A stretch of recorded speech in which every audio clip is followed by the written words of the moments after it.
To install a timeware client from fresh, the first thing you'll need is our timeware installer. You can get this from our website at nmd3hosting.com, and then if you navigate down to Timeware Professional and then scroll down to Timeware 2023, if you just click this download option, it will give you the installer. Once you have the installer downloaded, if you just left click and then right click and then run as administrator,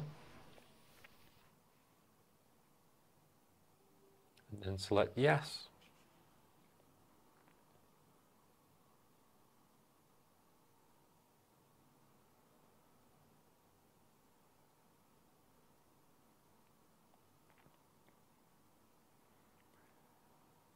Then select next, and then if you agree to our license agreement, and then for a client install, we're selecting the custom option. This is our default install path. This can be changed if you browse, and then if you need it to change to a separate drive, you can just change the drive letters here, but the default location is a C drive.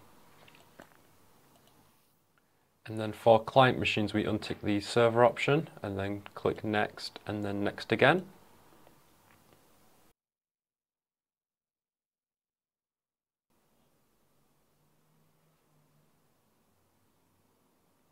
Once it is finished, we just click finish,